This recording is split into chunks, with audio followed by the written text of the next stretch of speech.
The sound stopped. The heart stopped. And for a moment, the whole world fell silent. No one saw the invisible blade cutting through time. No one heard the decree being read in heaven. But the day had come. From the very first breath, every life walks towards that moment. Some call it chance, others judgment. But what if it is neither? What if every death answers to an ancient calling? A voice that decides the final heartbeat even before the first cry. The Bible whispers that all the days were written before one of them came to be.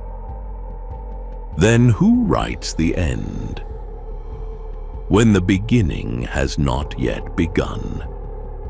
There is a place where souls face that answer, a valley surrounded by echoes where time and destiny meet.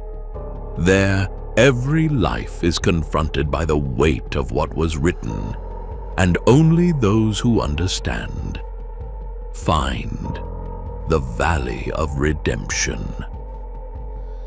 From the first breath, the clock begins to tick. Every heartbeat, every breath is one step less on the road that leads to the end. Death is not an accident. It is a silent decree that crosses generations, indifferent to the strength or the faith of those who try to delay it. Men call it tragedy, fate, or misfortune, but heaven calls it fulfillment. The psalm reveals, "All my days were written before one of them came to be." If that is true, then life is not freedom, but a countdown. Each sunrise crosses out a number. Each sigh shortens the time that remains. We live as if the end were far away, yet it walks beside us from the beginning, watching in silence, waiting for the precise moment when the decree will be fulfilled. The final day gives no warning. It simply arrives, precise, inevitable, cold as the touch of a blade. When the clock stops, the sound of the world fades, and what remains is only the echo of destiny, closing what was already written before the very first breath. God governs time, yet allows man to decide the path along which the clock will run. The line that separates divine decree from human destruction is thin, almost invisible. At times, death comes by heaven's command. At others, it is man himself who summons it with his own hands. Scripture asks, "Why die before your time?" And within that question lies more than a warning. It is a judgment. Every choice is a spade that digs one's own grave deeper.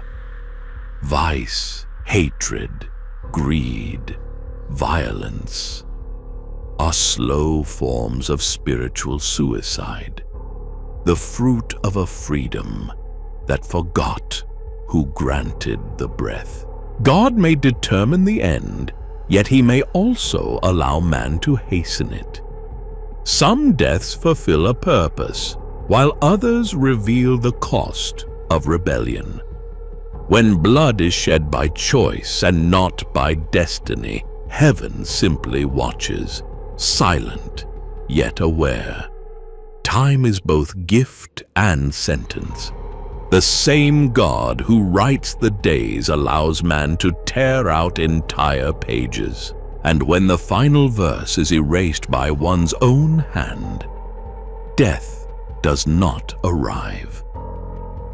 It merely collects what has already been destroyed within.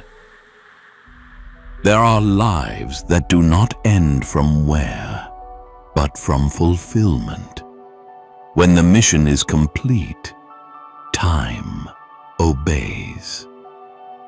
Moses climbed the mountain, looked upon the promised land, and rested there, not because his body failed, but because his purpose was finished. David lay down when the war had ended and the throne was inherited. Stephen fell beneath the stones as heaven opened before his eyes. Paul, weary from shipwrecks and wounds, wrote, "I have fought the good fight. I have finished the race. I have kept the faith." These deaths were not tragedies. They were chapters that closed on the exact verse they were meant to. Jesus himself said, "No one takes my life from me. I lay it down." The Son of God chose the moment when the world stood still, not out of weakness, but out of absolute mastery over his own end. Death, in such cases, is not defeat, but obedience. It is the seal of destiny fulfilled. You do not die when you grow old. You die when you are finished. When the final act concludes, the clock stops, for there is no more story left to write. The echo that remains is not of pain, but of sacred silence. The pages close, the dust settles, and heaven bears witness. The mission was fulfilled, and time, at last, obeyed. There are moments when heaven holds back the hand of time. The decree is postponed, the clock hesitates, and the heart keeps beating by God's direct command. So it was with Hezekiah, who was granted 15 more years of life, not by chance, but for a purpose yet to be fulfilled. Paul survived shipwrecks, beatings, and even the venom of a serpent.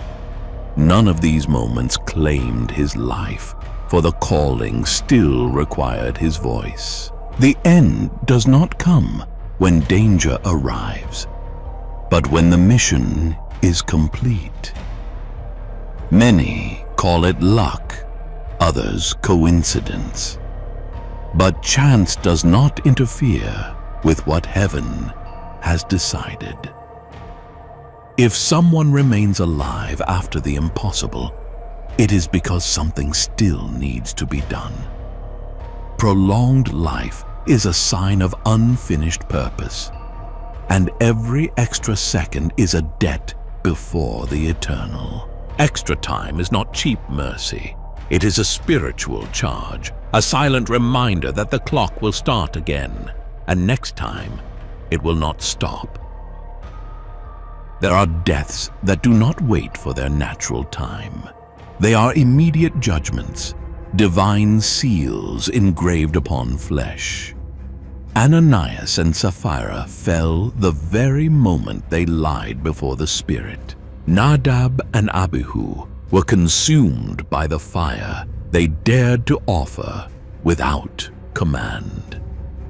Uzzah fell dead for touching what was sacred.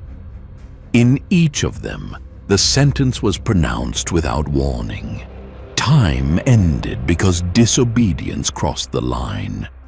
Judas, driven by his own shadow, chose the abyss. It was not merely betrayal. It was the severing of redemption itself. Some destinies end not by God's will, but by rejection of His call. Other deaths remain shrouded in silence, tragedies that defy human logic. Job watched the world collapse around him and received no explanation. There are sorrows only heaven understands, and mysteries even angels dare not unravel. Yet there are also those who depart in peace. Simeon held the Messiah in his arms and said, Now, Lord, you may let your servant depart in peace." Paul, at the end of all things, knew his hour had come. Some die under judgment, others in rest, yet all within the time decreed by God himself. You do not choose the day you die, but you choose how to live until it comes. And when the clock stops, the silence that remains will be the testimony of what you did with the time you were given. Death is neither a coincidence nor a mistake of fate. It is the final line of a story that began before the first breath. Yet, between birth and the fall of the last heartbeat, lies the space where every soul decides what to do with the time it has been given. Some live as if the clock were eternal. Others hear the sound of its gears and realize that every minute is a step closer to judgment. There are those who fear the end and those who await it, because they understand that to die is not to lose, but to fulfill. The mystery is not in the day we die, but in what we do while it has not yet come. Time can be mercy or condemnation, a gift or a sentence. And when the final second is spoken, heaven will only confirm what man himself chose to live. In the end, all will stand before the same silence, but only a few will understand what it means.